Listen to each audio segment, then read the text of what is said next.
Halo Wak, saya Nadia Omara. Jangan lupa kalian subscribe channel ini ya.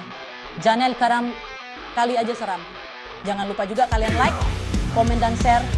Terima kasih ya Wak.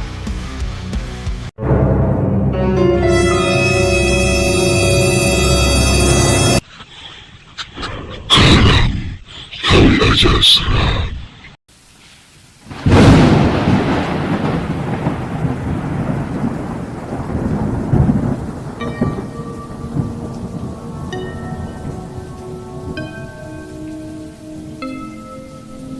Pengantin misterius.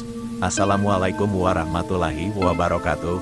Sahabat-sahabat semua, kali ini aku ingin membagikan sebuah kisah unik dan penuh pelajaran tentang perjalanan Mas Burhan yang tak terduga. Kisah ini dimulai ketika Mas Burhan berangkat jauh dari Jakarta untuk menghadiri sebuah hajatan. Namun tanpa dia duga, semua itu berujung pada kebingungan dan kesalahpahaman.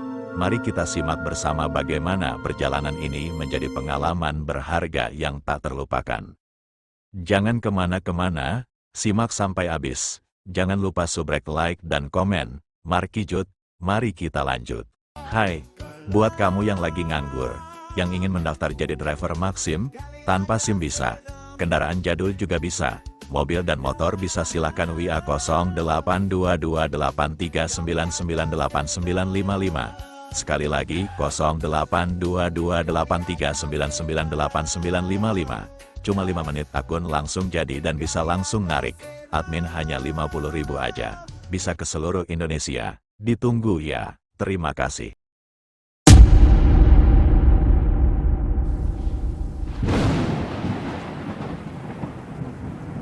Ini adalah cerita dari Mas Burhan, seorang teman subscriber kita yang mengalami pengalaman ini sekitar tahun 2002 di Jakarta. Waktu itu, Mas Burhan menerima undangan pernikahan dari salah satu teman kantornya. Uniknya, pernikahan itu bukan di Jakarta, melainkan di kampung halaman temannya di daerah Semarang. Singkat cerita, acara resepsi itu akan diadakan pada hari Minggu pagi sekitar jam 11. Karena lokasinya cukup jauh, teman-teman kantor Mas Burhan pun berembuk untuk memutuskan cara terbaik agar bisa hadir bersama di acara itu. Beberapa teman memilih untuk berangkat menggunakan mobil dan sudah menyiapkan 2 mobil untuk rombongan. Namun, Mas Burhan masih bimbang, karena mobilnya dirasa kurang siap untuk perjalanan jauh. Akhirnya, dia memutuskan untuk berangkat sendiri dengan kereta malam pada hari Sabtu. Namun, menjelang hari H, kondisi kesehatan Mas Burhan malah drop. Sakit badannya membuatnya harus menunda keberangkatan yang rencananya Sabtu sore itu. Sayangnya, setelah tubuhnya merasa sedikit lebih baik dan dia siap untuk berangkat, tiket kereta sudah habis. Dengan waktu yang semakin mendesak, Mas Burhan pun mencari alternatif dan akhirnya memutuskan untuk naik bus malam dari terminal kecil yang ada di dekat rumahnya. Perjalanan bus pun dimulai, dan sekitar tengah malam Mas Burhan berangkat ke Semarang. Singkat cerita, pada Minggu pagi sekitar jam 7 atau 8, bus yang dia naiki tiba di Semarang dan berhenti di sebuah terminal di pinggiran kota. Saat itu, suasana masih cukup sepi, dan Mas Burhan agak bingung mencari arah karena dia tak terlalu kenal dengan wilayah tersebut. Dengan hanya berbekal alamat di undangan, Mas Burhan mencoba bertanya ke beberapa orang di sekitar terminal. Salah satu orang menyarankan agar dia menggunakan ojek atau taksi untuk lebih cepat sampai ke lokasi. Namun, posisi ojek terdekat masih harus ditempuh berjalan kaki sekitar 200 meter dari tempat dia turun. Perjalanan Mas Burhan ini masih panjang, dan suasana pagi itu menambah nuansa tersendiri. Kira-kira, ada kejadian apa lagi ya di perjalanan ini? Simak sampai habis ya. Oke lanjut, kondisi Mas Burhan yang masih belum fit membuat perjalanan itu terasa lebih berat. Dalam keadaan seperti itu, dia bahkan harus berjalan beberapa ratus meter untuk mencari ojek. Setelah bertemu seorang bapak di terminal, Mas Burhan meminta bantuan untuk diantarkan ke alamat tujuan. Si bapak awalnya kebingungan karena tak membawa motor, namun menawarkan untuk mencarikan temannya yang mungkin bersedia membantu. Setelah menunggu cukup lama, hampir 15 menit, bapak itu akhirnya datang dibonceng oleh seorang temannya. "Ini mas, teman saya bersedia nganterin," katanya. Mas Burhan kemudian menunjukkan alamat di undangan. Waktu itu, karena belum banyak orang yang punya handphone, GPS juga belum umum, jadi hanya berbekal alamat, si bapak ojek memeriksa undangan tersebut sambil berpikir sebentar. Setelah yakin tahu arah yang dituju, dia pun mengajak Mas Burhan untuk berangkat. Tapi ternyata masalah muncul lagi. Si bapak hanya punya satu helm, dan harus balik dulu untuk mengambil helm lain. Katanya, 5 menit aja ya, Mas. Mas Burhan menunggu. Tapi 5 menit itu berubah jadi 10 menit. Ternyata si bapak sempat dihadang anaknya yang rewel. Akhirnya helm buluk pun diberikan ke Mas Burhan. Yang penting aman. Perjalanan pun dimulai. Mas Burhan dan si bapak ojek menyusuri jalan kota Semarang yang semakin lama terasa semakin jauh dan mulai menanjak. Waktu itu, mereka belum sempat menegosiasi harga. Mas Burhan mulai khawatir karena sudah setengah jam berlalu dan perjalanan masih berlanjut. Si bapak ojek menenangkan, memang agak jauh, Mas, alamat ini di Semarang Atas. Lokasinya memang di dataran tinggi. Di tengah perjalanan, hawa semakin dingin dan suasananya mulai terasa sunyi. Jalanan sepi, hanya ada beberapa kendaraan yang sesekali lewat. Mas Burhan memperhatikan sekitar, tapi rasanya semakin lama semakin aneh. Pak, masih jauh ya? Tanya Mas Burhan dengan ragu. Iya, sabar ya, Mas, ini memang sedikit jauh lagi. Jawab si bapak dengan suara yang agak pelan. Semakin ke atas, tiba-tiba suasana menjadi sedikit kabur, seperti berkabut. Jalanan yang mereka lalui menjadi semakin sempit dan agak gelap, dikelilingi pepohonan yang tinggi dan rapat. Di tengah jalan, Mas Burhan merasa sesuatu yang tak biasa. Udah seram belum? Kalau belum, ayo lanjut. Sampai akhirnya, si bapak ojek dan Mas Burhan sampai di sebuah kampung. Tapi mereka mulai merasa ragu karena tidak ada tanda-tanda yang sesuai dengan alamat di undangan. Seperti masjid atau patokan yang disebutkan, Mas Burhan pun bertanya lagi ke seorang ibu-ibu tua di pinggir jalan, menunjukkan undangan dan bertanya apakah arah mereka sudah benar. Si ibu memeriksa dan berkata, kayaknya masih di atas sana lagi, Mas. Mereka kembali naik dan menyusuri jalan kecil yang semakin sepi, bahkan semakin masuk ke area yang dipenuhi pepohonan besar. Jalanan mulai berubah. Dari aspal yang sudah rusak menjadi jalan berbatu yang kasar. Suasana semakin sunyi dan terasa asing. Tidak ada lagi rumah penduduk, hanya pepohonan besar di kanan kiri jalan yang berdesir saat angin bertiup. Sesekali, Mas Burhan mencoba bercanda untuk mencairkan suasana. Bapak, ini pasti hutan terakhir kan? Abis ini ketemu kampung. Ya, tapi si bapak ojek hanya tertawa kecil, sambil berkata, tenang, Mas, bensin aman kok. Walau irit, yang penting motor nggak mogok. Mereka berusaha saling menghibur, walau dalam hati Mas Burhan mulai merasa tidak enak. Waktu terus berjalan, hampir jam 10 pagi dan mereka masih belum sampai. Mas Burhan mulai merasa aneh. Rasanya sudah terlalu lama mereka berputar-putar tanpa kepastian. Setelah berjalan melewati jalan setapak sempit yang lebarnya hanya 2 meter, akhirnya mereka melihat satu jalan bercabang. Di sana terlihat sekelompok pohon rindang, jalanan yang terus menanjak, dan pemandangan yang mulai terlihat asing, seperti bukan lagi bagian dari perkampungan. Si bapak ojek pun menghentikan motor, merasa ragu. Mas, ini kok udah jauh banget ya? Tapi tadi kata orang-orang kita harus lurus terus, ujarnya sambil menggaruk-garuk kepala. Bingung, Mas Burhan mulai merasakan hawa yang berbeda, agak dingin dan merinding. Di tengah situasi itu, mereka memutuskan untuk bertanya sekali lagi pada orang berikutnya yang mereka temui. Setelah menunggu beberapa menit, dari kejauhan tampak sosok seorang bapak tua yang berjalan perlahan, memakai sarung dan peci.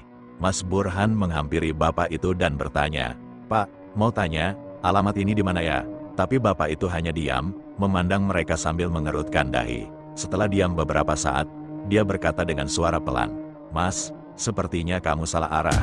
Kampung yang kamu cari bukan di sini, tapi jauh di belakang sana. Mas Burhan dan si bapak ojek saling pandang dengan perasaan semakin bingung. Suara bapak tua itu terdengar aneh dan dalam. Baliklah sekarang juga, atau kalian akan tersesat lebih jauh. Lanjut bapak itu sambil mengalihkan pandangannya ke arah pepohonan. Seketika, bulu kuduk Mas Burhan berdiri. Hawa dingin terasa menyelimuti mereka, dan suasana sekitar tiba-tiba terasa semakin sunyi, seperti tidak ada kehidupan. Tanpa pikir panjang, Mas Burhan dan si bapak ojek pun segera berbalik arah, turun dari jalan itu, dengan perasaan campur aduk antara takut dan bingung. Mereka pun melanjutkan perjalanan dengan harapan akhirnya bisa sampai di tempat tujuan. Setelah berbincang-bincang dengan ibu tadi, Mas Burhan dan si bapak ojek melintasi perumahan yang tampak seperti perumahan modern dan tertata rapi.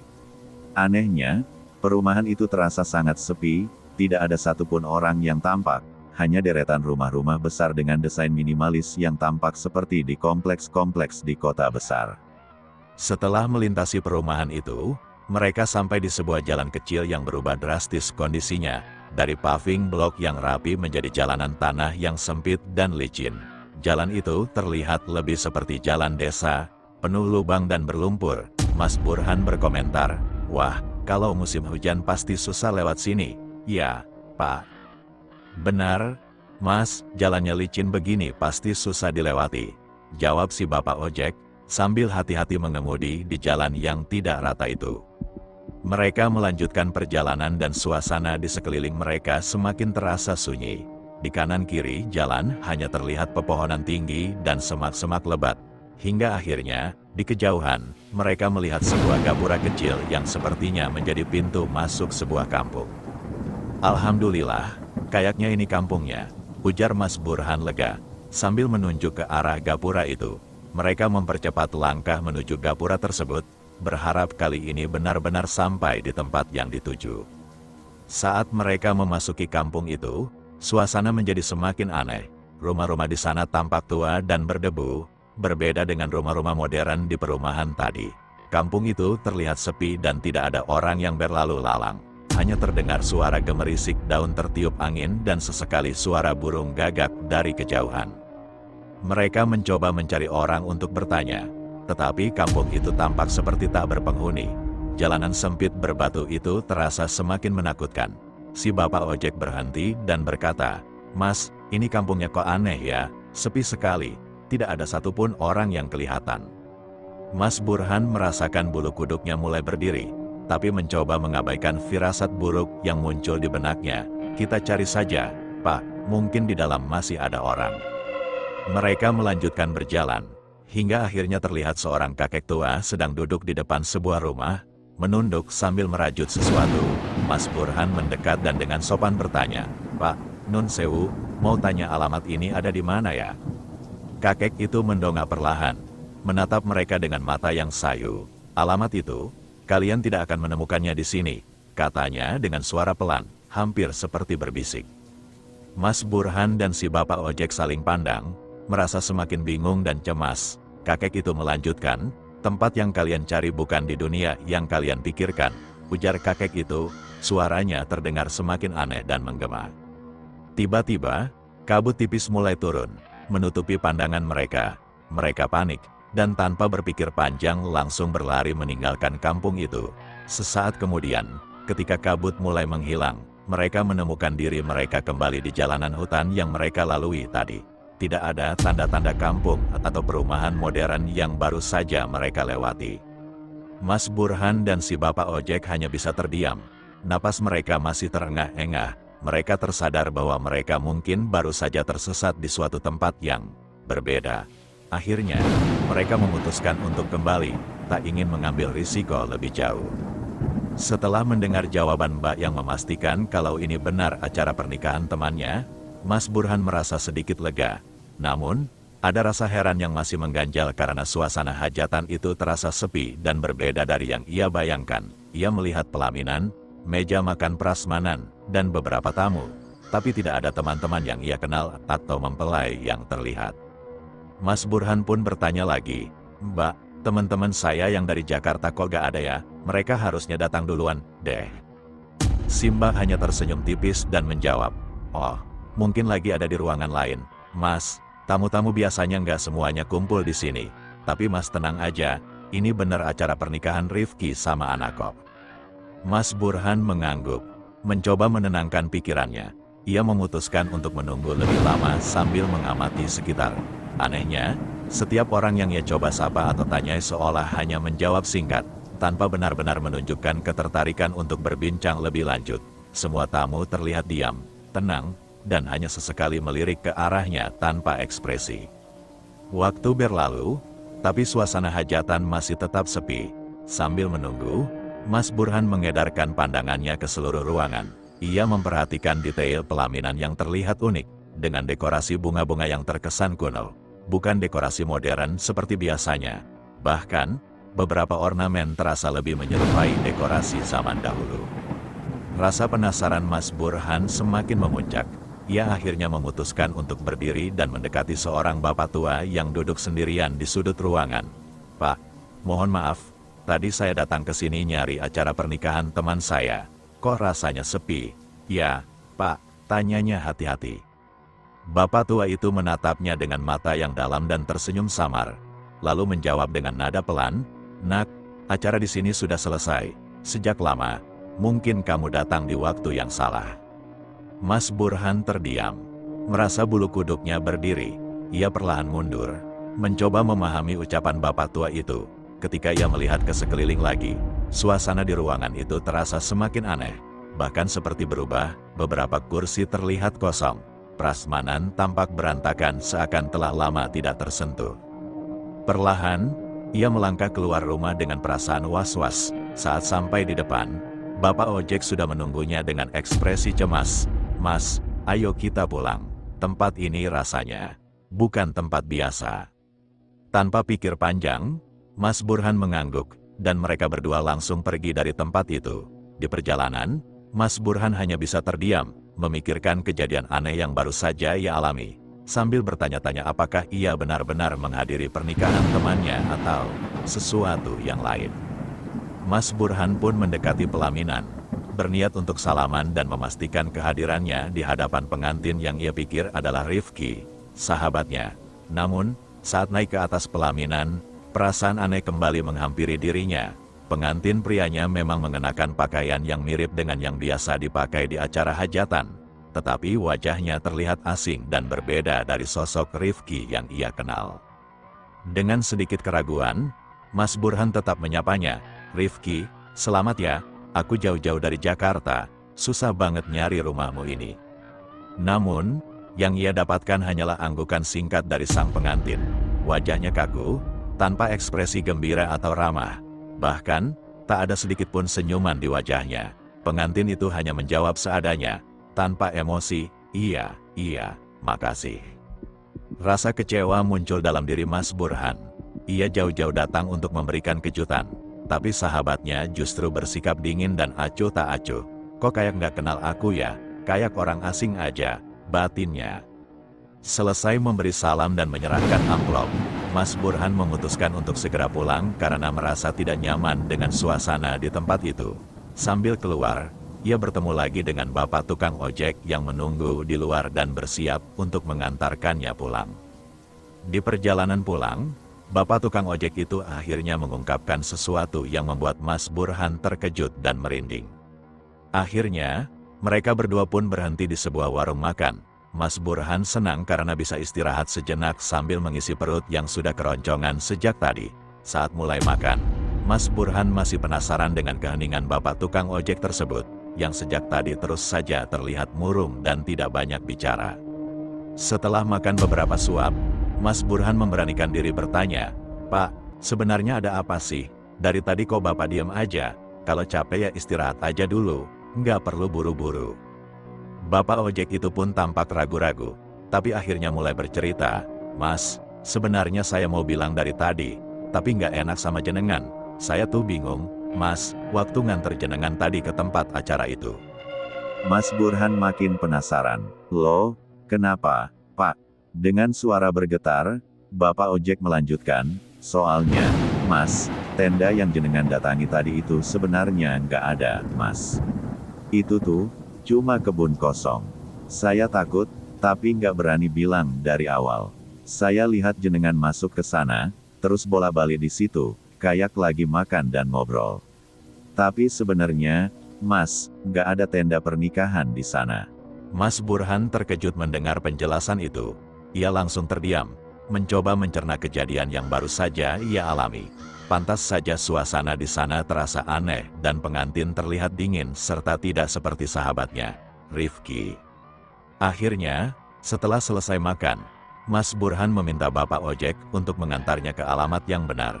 Sesampainya di sana, Mas Burhan bertemu dengan Rifki dan sahabat-sahabatnya yang lain.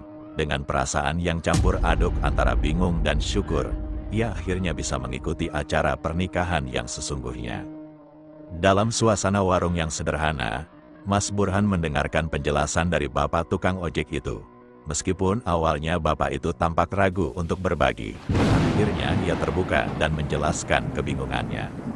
"Mas, saya bingung melihat kamu senang-senang di tempat yang ternyata cuma kebun," ujarnya dengan nada menyesal. "Saya takut, Mas, takut kalau saya bilang ini nggak benar, malah kamu marah atau gimana." Mas Burhan mengangguk paham. "Iya, Pak, saya paham, tapi kenapa tidak bilang saja, saya pasti mengerti. Karena saya lihat kamu serius, Mas, kayak orang mau acara resepsi beneran, saya cuma bisa perhatiin dari jauh. Dan setelah saya tanya orang-orang di sana, semua diam saja, kayak nunggu sesuatu," jawab bapak itu. Mas Burhan merasa campur aduk. "Jadi, selama ini, saya ke sana dan semua itu tidak ada. Astagfirullah." "Iya, Mas, itulah kenapa saya merasa kasihan sama kamu. Jauh-jauh datang. Tapi yang kamu datangi itu hanya kebun," jawab bapak tukang ojek. Setelah makan, Mas Burhan pun meminta bapak itu untuk mengantarnya ke alamat yang benar. Mereka berdua melanjutkan perjalanan, dan setelah beberapa waktu, mereka akhirnya tiba di lokasi pernikahan yang sesungguhnya. Di sana, suasananya sangat berbeda, ramai, ceria, dan penuh tawa. Mas Burhan langsung menemui Rifki, yang terlihat terkejut melihat kehadirannya. "Akhirnya kamu datang, Burhan, aku udah khawatir kamu tidak bisa datang," kata Rifki. Setelah menjelaskan pengalaman anehnya, Mas Burhan dan Rifki tertawa, dan Mas Burhan merasa lega bisa bersama teman-teman di acara itu. Malam itu menjadi momen penuh kebahagiaan, di mana Mas Burhan juga dikenalkan kepada teman-teman Rifki yang lain. Di akhir acara, Mas Burhan berterima kasih kepada bapak tukang ojek. "Pak, berapa saya harus bayar?" Bapak itu tersenyum, "Nggak usah, Mas, saya seikhlasnya saja. Saya udah dapat pelajaran juga hari ini." Mas Burhan tidak bisa menahan rasa senangnya. "Enggak, Pak, ini lebih dari sekadar jasa. Ini pengalaman berharga." Setelah memberikan sejumlah uang yang menurutnya pantas, Mas Burhan berjanji akan mengunjungi rumah bapak tukang ojek itu suatu saat nanti. Demikianlah, sahabat, kisah Mas Burhan yang awalnya tampak biasa saja ternyata menyimpan banyak makna dan pelajaran. Dari kesalahan alamat hingga bertemu dengan orang-orang baru, semuanya mengajarkan kita untuk lebih teliti dan menghargai setiap momen dalam hidup. Semoga cerita ini menginspirasi kita semua untuk tidak hanya berfokus pada tujuan, tetapi juga menikmati perjalanan yang kita lalui. Terima kasih telah mendengarkan, sampai jumpa di cerita-cerita selanjutnya, tetap stay di channel Karam Kali Aja Seram. Assalamualaikum warahmatullahi wabarakatuh. Ada satu cerita, seorang anak manusia yang tersalah kata diserempet air keras sampai buta. Agus namanya dan temannya. Adakah Novi cantik sekali, bukan donasi untuk Agus yang tersakiti. Tapi gara-gara uang donasi dibagi-bagi, Kak Novi jadi kaki seluruh netizen Indo membenci. Agus mau pulang ke Aceh, gak apa-apa Wawa, biarin aja Agus untuk maafin kesalahan dia. Wawa gak salah, yang salah anak-anaknya, biarin Wawa itu karena lidah lisan Agus sudah berbuat seperti itu. Cuman Agus kepengen Agus